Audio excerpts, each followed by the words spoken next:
Hello everyone, study for you में आपका स्वागत है। आज हम देखेंगे साइंस का कुछ रिवीजन पार्ट्स जो कि आपके लिए बहुत महत्वपूर्ण होने वाला है। ये ऑनलाइनर का क्लास हमारा जो कि साइंस का हम देखेंगे। इसमें हम ऑनलाइनर फटाफट रिवीजन करेंगे। रिवीजन के तौर पे हमारा ये क्लास है और बहुत ही महत्वपूर्ण इसमें क्वेश्चन है, बहुत अच्छे आप देख के बता सकते हैं कि बहुत अच्छे। और क्लास को पूरा देखिएगा क्योंकि आपके लिए बहुत महत्वपूर्ण होने वाला है। आप देखिएगा 1 से 2 पेज का ही वीडियो अगर देख लीजिएगा तो आपको लगेगा कि क्लास कितना आपके लिए इंपॉर्टेंट है। अगर आपका कोई भी एग्जाम से आने वाला है, पास में नज़दीक में कोई एग्जाम है, तो आपके लिए ये क्लास बहुत महत्वपूर्ण होने वाला है। और साइंस का ये है बायोलॉजी से, तो आपको पता है साइंस में बायोलॉजी से बहुत से क्वेश्चन पूछे जाते हैं, तो आपके लिए बहुत अच्छा क्लास होने वाला है। देखिए रिवीजन नोट्स सहित लिखा हुआ है इसमें। तो ये हमारा है जो जीएस पॉइंटर्स का है, जीव विज्ञान। तो इसे हम देखेंगे और ये अपडेटेड है, आप देख सकते हैं मई 2023 का अपडेटेड है। तो ये आपके लिए बहुत अच्छा होने वाला है। तो बिना देरी के इसे स्टार्ट कर लेंगे और इसमें क्या पढ़ेंगे हम ये भी देख लेते हैं। तो उससे पहले चैनल को सब्सक्राइब कर लीजिए, वीडियो को शेयर कर दीजिए और लाइक कर दीजिए। तो इसमें हम क्या क्या पढ़ेंगे देख लीजिए। जीवधारियों को वर्गीकरण पढ़ेंगे, कोशिका के बारे में पढ़ेंगे, पादप जगत पढ़ेंगे, पोषण पढ़ेंगे, श्वसन तंत्र पढ़ेंगे, पाचन तंत्र के बारे में पढ़ेंगे, उत्सर्जन एवं प्रजनन तंत्र के बारे में पढ़ेंगे, तंत्रिका तंत्र, कंकाल तंत्र। आप सभी देख सकते हैं कितना इसमें इंपॉर्टेंट सब है। हृदय एवं परिसंचरण तंत्र पढ़ेंगे, अतस्वार्थी ग्रंथि पढ़ेंगे, अनुवांशिकी, सूक्ष्म जीव एवं रोग पढ़ेंगे और पारिस्थितिकी तंत्र और आर्थिक वनस्पति विज्ञान और विविध के बारे में पढ़ेंगे। तो आपके लिए बहुत महत्वपूर्ण होने वाला है। बिना देरी के स्टार्ट करते हैं आज का फर्स्ट क्वेश्चन। तो इसमें पहले बताना कि जीव विज्ञान है क्या। जीव विज्ञान क्या है जो हमें बताना, ठीक है। जीव विज्ञान क्या है आगे देख लेते हैं। विज्ञान की वह शाखा जिसके अंतर्गत सजीवों अर्थात जीवधारियों की संरचना का विकास, उद्भव एवं वर्गीकरण का विस्तृत अध्ययन किया जाता है, उसे हम जीव विज्ञान कहलाती है। तो ये आप कहीं भी अगर आप जाएंगे तो आपसे बायोलॉजी से सबसे पहले यही क्वेश्चन पूछता था कि अगर आपको कोई पूछ लेता कि आप क्या से पढ़े हुए हैं, तो आप बोलते हैं कि हम बायोलॉजी है ऑनर्स पेपर बाई चांस। तो उससे पूछता कि बायोलॉजी का मतलब जीव विज्ञान है वो क्या है। तो आपको ये क्वेश्चन बहुत बार पूछा जा सकता है, कोई इंटरव्यू वगैरह में भी नॉर्मल क्वेश्चन पूछ सकता है। तो ये आप ये ध्यान रखिएगा कि सजीवों अर्थात जीवधारियों की संरचना, विकास, उद्भव एवं उनके वर्गीकरण का विस्तृत अध्ययन किया जाता है, उसे जीव विज्ञान कहलाती है। नेक्स्ट हमारा है अरस्तु। अरस्तु एक वैज्ञानिक का नाम है। तो अरस्तु को जीव विज्ञान का जनक एवं जंतु विज्ञान का जनक कहा जाता है। तो अरस्तु जो वैज्ञानिक हैं, इनको जीव विज्ञान का जनक और जंतु विज्ञान का जनक कहा जाता है। इन्होंने हिस्टोरिका एनिमिलियम नाम की एक पुस्तक का लिखी है। तो जो अरस्तु है इन्होंने हिस्टोरिया एनिमिलियम नाम की एक पुस्तक लिखी है। नेक्स्ट हमारा है, तो इसमें अब नेक्स्ट हमारा पढ़ने का कि बायोलॉजी शब्द वो किसने कहा है पहले। तो वर्ष 1802 में बायोलॉजी शब्द का प्रयोग सर्वप्रथम मतलब कि सबसे पहले लैमार्क वैज्ञानिक जो कि फ्रांस के थे, लैमार्क और ट्रेवेरियस ने किया था। तो ट्रेवेरियस जो थे वो जर्मनी के वैज्ञानिक थे।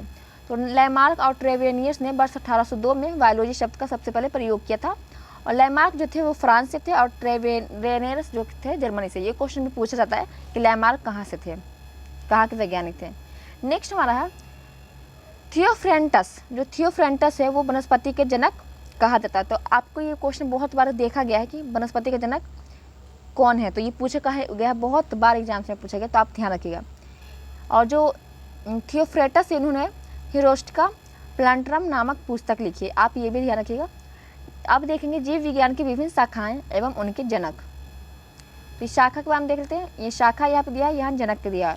तो सूक्ष्म जीवी विज्ञान, तो इसके जनक कौन है, तो ल्यूवेनहॉक है, जिसे माइक्रोबायोलॉजी भी कहते हैं इंग्लिश में। तो आप इंग्लिश देख लीजिएगा, 1-2 बता दूंगी, 1-2 वैसे आप खुद देख लीजिएगा। और हम फटाफट इसमें रिवीजन के तौर पे हमारा तो रिवीजन करते जाएंगे ना, ज़्यादा अंदर घुसेंगे नहीं। और जीवाणु विज्ञान है जिसके जनक कौन है, लुई पास्चर। और जीवाणु विज्ञान को बैक्टीरियोलॉजी भी कहते हैं। फिर है हमारा प्रतिरक्षा विज्ञान, इसके जो जनक है एडवर्ड एंथोनी जेनर है। कोशिका विज्ञान के कौन है, रॉबर्ट हुक है। उत्परिवर्तन के जो जनक वो हुंगो डी ब्रिज है। कवक विज्ञान के एंडन डी वेरी है। पादप शरीर क्रिया विज्ञान के स्टीफन हेल्स है। आधुनिक वनस्पति विज्ञान के जो जनक है वो कोरिलस लिनियस है। और आधुनिक वनस्पति विज्ञान और वर्गीकी अथवा वर्गीकरण विज्ञान दोनों के जो जनक है वो कोरिलस लिनियस है। आप दोनों का नाम याद रखिएगा। नेक्स्ट हमारा है अनुवांशिकी जिसे जेनेटिक्स कहते हैं इंग्लिश में। इसके जो जनक है ग्रेगर जॉन मेंडल को माना जाता है। आधुनिक अनुवांशिकी तो मॉडर्न जो जेनेटिक्स है उसको D.H. मॉर्गन इनके जनक माने जाते हैं। भारतीय पुरा वनस्पति विज्ञान के जो जनक है वो बीरबल साहनी को, और शैवाल विज्ञान के जो जनक है वो विलियम हेनरी हार्वे को। भारतीय शैवाल विज्ञान के जो जनक है वो MOP अयंगर है। और नेक्स्ट हमारा है भारतीय पारिस्थितिकी के जो जनक है वो रामदेव मिश्रा है। और औषधि विज्ञान के जो जनक है वो हिप्पोक्रेटस है। इनका भी नाम बहुत बार पूछा गया है, तो आप ये भी याद रखिएगा। और जीवाश्मिकी के जो जनक है वो लियोनार्डो दा विंची हैं, आप ये भी ध्यान रखिएगा। अब हम देखेंगे इसमें जीवधारियों का वर्गीकरण, तो ये भी आपके लिए बहुत महत्वपूर्ण होने वाला है, तो आप देख लीजिएगा। तो जो जीवधारियों का वर्गीकरण है वो 5 जगत में वर्गीकरण किया गया है। तो किसने किया 5 में? देखिए 5 जगत वर्गीकरण प्रणाली का जो प्रस्ताव किसने दिया था, ये पूछा गया। तो ये प्रस्ताव जो दिए थे वो RH व्हिटेकर ने दिए थे। तो कब दिए थे? 1969 ईस्वी में दिए थे। आप ये भी देखिएगा, RH व्हिटेकर ने 1969 में 5 जगत वर्गीकरण प्रणाली का प्रस्ताव दिया था। नेक्स्ट हमारा द्विनाम पद्धति। तो द्विनाम पद्धति का जो विकास किसके द्वारा किया गया था? तो द्विनाम पद्धति का जो विकास किया गया था वो कार्लस लिनियस के द्वारा किया गया था। ये स्वीडन के थे। तो हमने पीछे भी देखा कार्लस लिनियस के बारे में। नेक्स्ट हमारा उत्सर्जन के लिए शुंड ग्रंथि किस संघ के जीवों में उपस्थित होते हैं? तो उत्सर्जन के लिए जो शुंड ग्रंथि होती है, शुंड ग्रंथि, ये होते हैं हेमिकोटेंडा संघ के जीवों में। तो ये भी आप याद रखिएगा। नेक्स्ट हमारा है बहुकोशिकीय कवकों का विकास शरीर किन धागे नुमा संरचनाओं से निर्मित होता है? तो बहुकोशीय जो कवक होते हैं उनके जो धागे नुमा जो संरचनाओं का निर्मित होता है वो किसके द्वारा होता है? ये हाइफे द्वारा होता है। नेक्स्ट हमारा घोंघा का संबंध किस संघ से है? तो ये क्वेश्चन बहुत आपके लिए इंपॉर्टेंट है, बहुत बार क्वेश्चन पूछा गया है। तो घोंघा का जो संबंध है वो मोलस्का संघ से है। नेक्स्ट हमारा सरीसृप और उभयचरों के अध्ययन के साथ संबंधित जीव विज्ञान की शाखा को क्या कहते हैं? तो सरीसृप और उभयचरों के संबंधित जो अध्ययन होते हैं उस जीव विज्ञान को हम हैप्टोलॉजी कहते हैं। अष्टबाहु किस संघ का उदाहरण है? तो अष्टबाहु जो है मोलस्को संघ का उदाहरण है। नेक्स्ट हमारा है कीटों के अध्ययन को क्या कहा जाता है? तो कीटों के अध्ययन को हम एंटोमोलॉजी कहा जाता है। नेक्स्ट है पादप जगत का उभयचर किसे कहा जाता है? तो पादप जगत का जो उभयचर होता है उसे बायोफाइटा को कहा जाता है। नेक्स्ट हमारा है जीवाणु नील हरित शैवाल अथवा साइनोबैक्टीरिया तथा माइकोप्लाज्मा किस जगत के जीवों के उदाहरण है? तो ये मोनेरा जगत के उदाहरण है। नेक्स्ट हमारा मोनेरा जगत में पाए जाने वाले जीव सामान्यता होते हैं, तो ये होते हैं प्रोकैरियोटिक। नेक्स्ट हमारा यह वंश जिससे मनुष्य का संबंध है तो वो है होमो। नेक्स्ट हमारा वर्गीकरण में विभिन्न स्तर इस प्रकार है। तो मतलब कि वर्गीकरण में कौन कौन स्तर है? तो एक पहले हमारा जगत आता है जो किंगडम होता है, फिर संघ आता है फाइलम, फिर वर्ग आता है क्लास, फिर गण आता है ऑर्डर, फिर आता है कुल फैमिली, फिर वंश जींस और फिर जाति। तो इस तरह जो हमारा वर्गीकरण किया है जीव मतलब कि इसका। तो नेक्स्ट हमारा जो केचुआ है, केचुए किस प्रजाति के अंतर्गत आते हैं? तो केचुए जो होते हैं वो इनिलिडा के प्रजाति होते हैं। तो इसमें हमारा इनिलिडा जगह। तो केचुआ जो होता है वो खेतों के लिए बहुत ही अच्छे होते हैं। झींगा जो है प्रजाति के अंतर्गत आते हैं। तो झींगा जो आते हैं वो आर्थोपोडा जाति के आते हैं। तो ये भी आप याद रखिएगा। नेक्स्ट हमारा है विशेष रूप से निर्मित तालाबों तथा पोखरों में मछली पालन के लिए प्रयुक्त एक शब्द कौन सा है? तो मछली पालन के लिए जो शब्द प्रयोग किया जाता है वो होता है पीसी कल्चर। तो आप ये भी ध्यान रखिएगा। नेक्स्ट हमारा है अमीबा किस प्रजाति के अंतर्गत आता है? तो अमीबा जो होता है वो प्रोटोजोआ प्रजाति के अंतर्गत आता है। मकड़ियाँ किस प्रणाली वर्ग के अंतर्गत आती है? तो ये आर्थोपोडा के संघ में आती हैं। नेक्स्ट हमारा है स्पंज जानवर किस प्रजाति के अंतर्गत आते हैं? तो स्पंज जो जानवर आते हैं वो पेरिफेरा प्रजाति के अंतर्गत आते हैं। आप ये भी ध्यान रखिएगा। ये थोड़ा सा ब्लर हो गया है तो कोई नहीं, आप देख लीजिएगा। तो रीढ़ की जो हड्डी वाले प्रणाली काशेरुकी कौन सी प्रजाति के अंतर्गत आते हैं? जो काशेरुकी है जो रीढ़ की हड्डी वाली प्रणाली होती है ये कोटेंडा प्रजाति के अंतर्गत आते हैं। नेक्स्ट हमारा है वह कौन सा स्तनधारी जीव है जो अंडे देता है किंतु प्रत्यक्ष बच्चे पैदा नहीं करता? तो वो है इकिडना। नेक्स्ट हमारा धानी प्रणाली वर्ग के जीवों का मुख्य विशेषता क्या है? तो धानी प्रणाली वर्ग के जो जीव होते हैं उनकी मुख्य विशेषता है वो बच्चे को पेट के पास बनी धानी में रखते हैं। जैसे उदाहरण में कंगारू को आप देख सकते हैं। नेक्स्ट हमारा डुगोंग डुगोंग समुद्री गाय मन्नार की खाड़ी जैव मंडल संरक्षण क्षेत्र का प्रमुख जीव है, आप ये ध्यान रखिएगा। नेक्स्ट हमारा है, किस प्रकार के जानवरों में जबड़े नहीं होते हैं? तो जो मिक्साइन होते हैं इनके जबड़े नहीं होते हैं। नेक्स्ट हमारा है, किस संघ में जीवों के संयुक्त खंडों से जुड़े पैर होते हैं? तो आर्थ्रोपोडा है जिसमें जीवों के संयुक्त खंडों से पैर होते हैं। मकड़ी के जाले प्रोटीन से निर्मित प्राकृतिक फाइबर के बने होते हैं, तो जो मकड़ी के जाले आप देखते होंगे वो प्राकृतिक फाइबर के बने होते हैं। नेक्स्ट हमारा है, सालमन किस प्रजाति का जीव है? तो सालमन है जो कि मछली का जीव है। जेली फिश किस संघ का जीव है? तो जेली फिश है जो कि निडेरिया संघ का था। तो ये क्वेश्चन आप जेली फिश को मछली मत लाइएगा, क्योंकि ये क्वेश्चन बहुत बार पूछता है कि मछली है वो किस तरह के हैं। तो ये क्वेश्चन जेली फिश मतलब आप मछली मार दीजिएगा, लेकिन ये मछली की नहीं है, ये जीव है निडेरिया का। नेक्स्ट हमें एडमासिया समुद्री एनिमल और प्लेंटियूना जो कि समुद्री पिक्सल आदि जीव सेलिट्रेटा संघ के उदाहरण है। सेलिट्रेटा संघ को निडेरिया संघ भी कहा जाता है।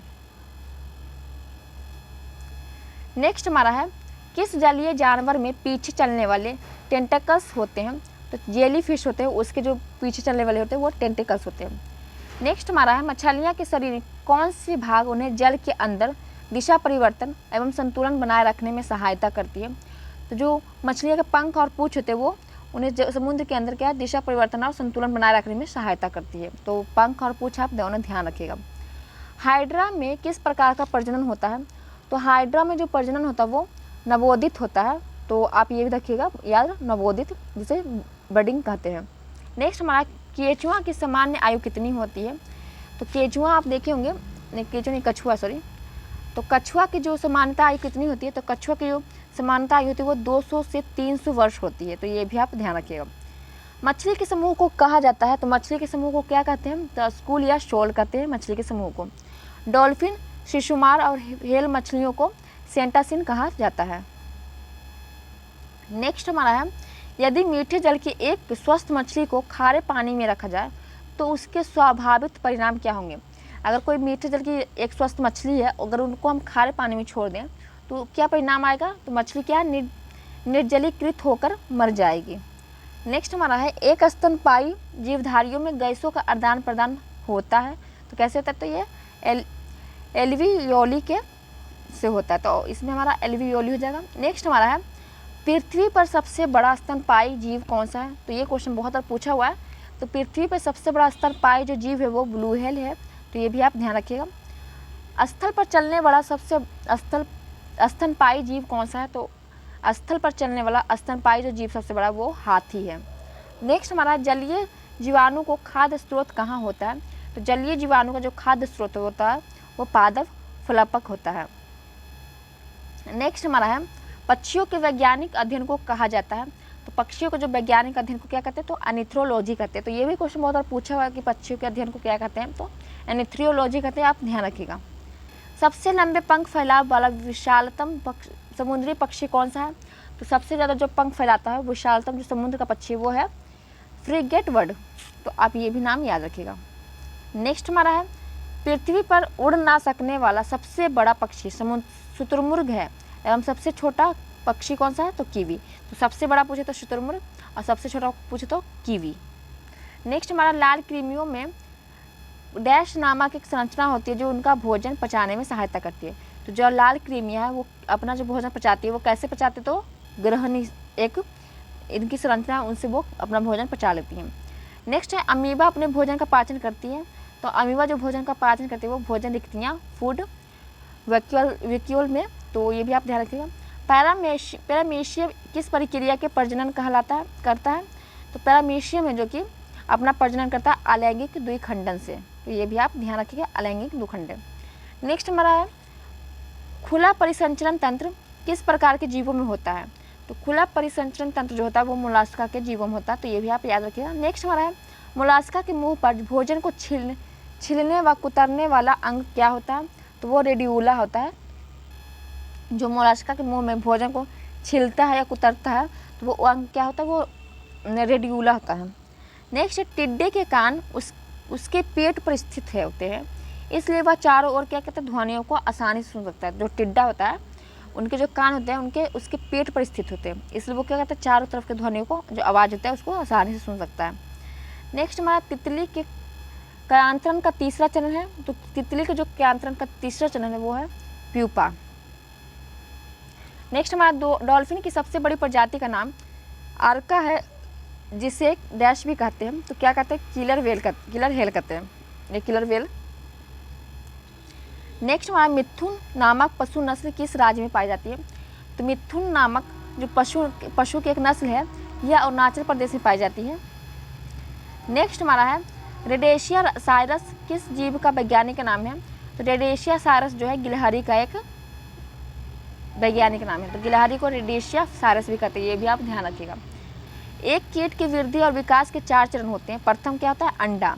तो कोई अगर कीट है तो उसकी जो वृद्धि या विकास होता है वो 4 चरण में होता है। पहला जो चरण होता है वो अंडा या भ्रूण होता है, दूसरा जो चरण होता है वो लार्वा होता है, और तीसरा जो होता है वो प्यूपा, और चौथा जो होता है वयस्क इमागो। अब हम देखेंगे कोशिका के बारे में। नेक्स्ट हमारा पढ़ने का है कोशिका सेल। तो कोशिका जीवन की आधारभूत इकाई है। तो जो हमारा शरीर है वो कोशिका से बना हुआ है, तो इसकी क्या है, आधारभूत इकाई है। तो कोशिका सजीवों के जैविक क्रियाओं की संरचनात्मक, क्रियात्मक एवं मौलिक इकाई हैं जो विशिष्ट परागमय झिल्ली में से घिरी होती है और इसमें प्राय स्वजनन की क्षमता होती है। तंत्रिका कोशिका जो मनुष्य की सबसे बड़ी कोशिका होती है। तो मनुष्य जो तंत्रिका कोशिका है, नर्वस सेल, वो मनुष्य की सबसे बड़ी कोशिका है। शतुरमुर्ग पक्षी का अंडा सबसे भारी एवं सबसे बड़ी कोशिका है। अगर पूछे आपसे सबसे बड़ी कोशिका कौन सी है तो वो शतुरमुर्ग अंडे का। कोशिका विज्ञान जीव विज्ञान की वह शाखा जो कोशिकाओं के अध्ययन से संबंधित है। तो कोशिका विज्ञान में क्या होता है, साइटोलॉजी में क्या पढ़ने को होता है, तो वो होता है जीव विज्ञान के जो कोशिका के अध्ययन को करते हैं उसे साइटोलॉजी कहते हैं, या कोशिका विज्ञान भी कह सकते हैं। अब हम देखेंगे डिस्कवरी ऑफ सेल, मतलब कि कोशिका की जो खोज किसने की है और कब की है। तो कोशिका की खोज वर्ष 1665 में वैज्ञानिक रॉबर्ट हुक ने की थी। इन्होंने कार के पतले टुकड़ों में मधुमक्खी के छत्ते के समान संरचनाएं देखी, जिन्हें उन्होंने कोशिका नाम दिया। जी रॉबर्ट हुक है, उन्होंने 1665 में इन्होंने कार के पतले टुकड़ों में मधुमक्खी के छत्ते के समान एक संरचनाएं देखी थी और उन्होंने उसका नाम जो दिया था वो कोशिका दे दिया था। इसलिए रॉबर्ट हुक को कोशिका विज्ञान का जनक कहा जाता है। नेक्स्ट हमारा है, तो उन्होंने 1665 में देखा। अब ये 1674 में डच वैज्ञानिक आया, जो डच जो देश हमारा जो जैसे डच आया था, डेनिश आया था भारत में। तो 1674 में जो डच वैज्ञानिक था एंटोनी वॉन लुवरहैक, तो ये आप नाम रखिएगा याद। एंटोनी वॉन लुवरहैक ने एक तालाब के जल में सर्वप्रथम जीवित कोशिकाओं की खोज की। तो रॉबर्ट हुक द्वारा खोजी गई कोशिका मृत कोशिकाएं थी। जो रॉबर्ट हुक ने जो कोशिका देखी थी वो मृत कोशिका थी, लेकिन एंटोनी वॉन लुवरहैक ने देखी तो वो तालाब में जल में जीवित कोशिका देखी है। तो ये जीवित कोशिका का अगर जनक पूछे तो एंटोनी वॉन लुवरहैक आप नाम रखिएगा याद। नेक्स्ट हमारा है क्या, एक विशेष कार्य करने वाला समान कोशिका के समूह को क्या कहते हैं। तो एक विशेष कार्य करने वाले समान कोशिका के समूह को हम उत्तक कहते हैं, टिश्यू। तो टिश्यू को जो समूह होता है उसे हम कोशिका कहते हैं। तो मतलब उलट दीजिए, तो टिश्यू के जो समूह होते हैं उसको हम कोशिका कहते हैं। तो ये भी आप याद रखिएगा। तो समान कोशिकाओं के समूह को क्या कहते हैं, तो उत्तक टिश्यू कहते हैं, ये भी आप ध्यान रखिएगा।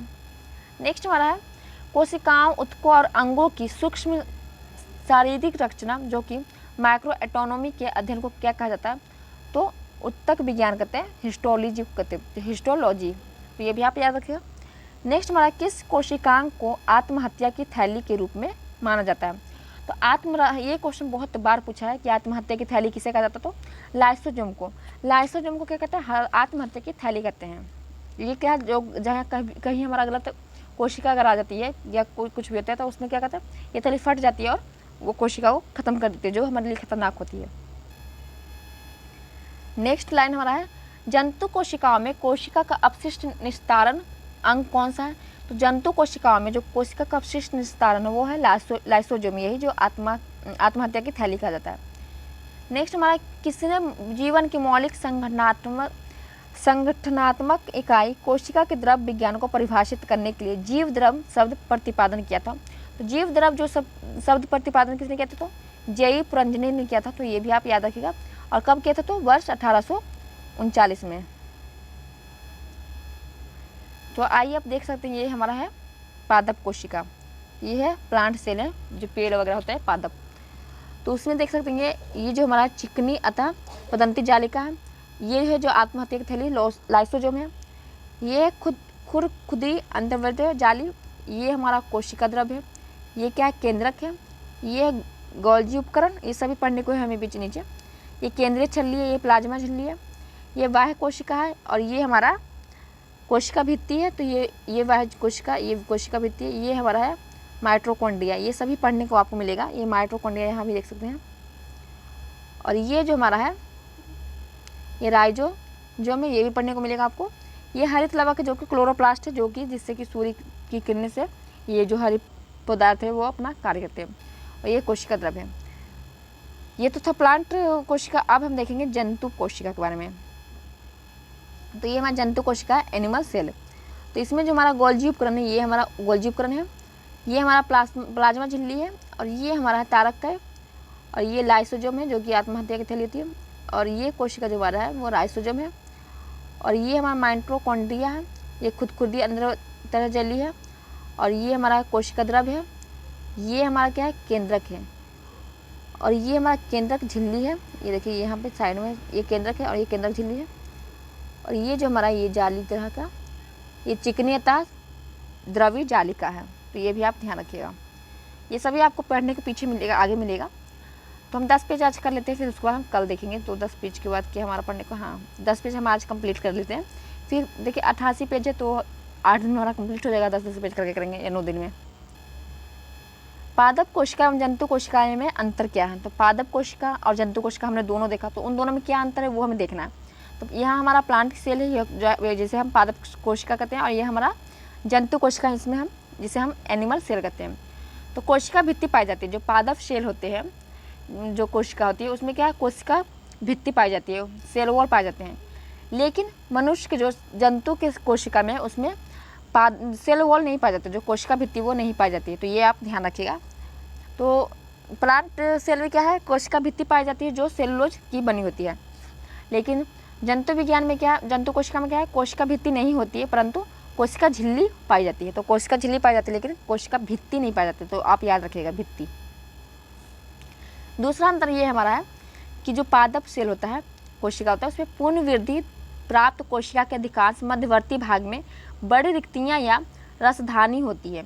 लेकिन जो जीवधारी की जो कोशिका होती है उनमें कई छोटी छोटी रिक्तियाँ तथा रसधानियाँ पाई जाती हैं। तो ये भी आप याद रखिएगा। और नेक्स्ट लाइन हमारा तीसरा जो अंतर, इसमें लवक पाए जाते हैं। जो पादप कोशिका होते हैं उसमें लवक पाए जाते हैं, लेकिन जो जीव के जो कोशिका होते हैं उनमें लवक अनुपस्थित होते हैं, मतलब कि नहीं पाए जाते हैं। चौथा पॉइंट हमारा है कि पादप कोशिका में गति हेतु सीलिया अनुपस्थित होते हैं, मतलब कि अनुपस्थित होने नहीं है। और जंतु विज्ञान में गति हेतु सीलिया उपस्थित होते हैं, मतलब कि जो सीलिया है वो जंतु कोशिका में होते हैं लेकिन पादप कोशिका में नहीं होते हैं। नेक्स्ट हमारा जो अंतर है वो है इसमें साइटोकाइनेसिस के दौरान कोशिका पट्टिका का निर्माण होता है जिससे कोशिका विभाजित होती है। और जो जंतु कोशिका उसमें क्या है, इसमें साइटोकाइनेसिस के दौरान केंद्रक द्रव विभाजित होते हैं। तो इसमें केंद्रक द्रव विभाजित होते हैं, ये भी आप याद रखिएगा। तो नेक्स्ट हमारा क्या है, कोशिका के किस भाग में ग्लाइकोजन पॉलीबीटा हाइड्रोक्विसेब्यूटेरेट कण और सल्फर कण और गैस रिक्तिकाएँ शामिल होती है। तो ये होते हैं कोशिका द्रव में। नेक्स्ट हमारा कोशिका के केंद्र के एक जेली चिपचिपे पदार्थ से घिरा होता है जिसे क्या कहा जाता है, उसे कहते हैं हम कोशिका द्रव कहते हैं। कोशिका सिद्धांत का प्रतिपादन किसके द्वारा किया गया था? तो कोशिका सिद्धांत का जो प्रतिपादन किया गया था वो जैकोब स्लाइडेन और थियोडोर स्वान के द्वारा 1839 में किया गया था। कोशिका का पावर हाउस या ऊर्जा ग्रह किसे कहते हैं? तो ये क्वेश्चन बहुत बार पूछा हुआ। माइटोकॉन्ड्रिया को कोशिका का पावर हाउस या ऊर्जा ग्रह कहते हैं। नेक्स्ट लाइन हमारा है माइटोकॉन्ड्रिया को कोशिका का शक्ति केंद्र मतलब कि पावर हाउस कहा जाता है क्योंकि वे भोजन से ऊर्जा मुक्त करने की प्रक्रिया में शामिल रहते हैं। वह कौन सा कोशिकांग है जिसमें श्वसन और ऊर्जा उत्पादन जैसी जैव रासायनिक प्रक्रियाएं सम्पन्न होती है? तो वो है हमारा माइटोकॉन्ड्रिया। पादप सेल जो कि मतलब कि प्लांट सेल है उसमें कौन सा कोशिकांग उपस्थित होता है जो कि जंतु कोशिका में नहीं होता है? तो वो हमारा लवक है, हमने पीछे भी देखा लवक है जो कि पादप सेल में पाए जाते हैं लेकिन जंतु कोशिका में नहीं पाए जाते हैं। कोशिका भित्ति में नहीं पाई जाती है, तो जंतु विज्ञान में क्या कोशिका भित्ति नहीं पाई जाती है, कोशिका झिल्ली पाई जाती है। तो आज हम इतना ही रखते हैं, कल से हम 11 नंबर पेज देखेंगे। यहाँ पे आप देख सकते हैं 11 पेज नंबर है, तो आप देख सकते हैं यहाँ पे। तो ये हम देखेंगे कल 11 पेज से।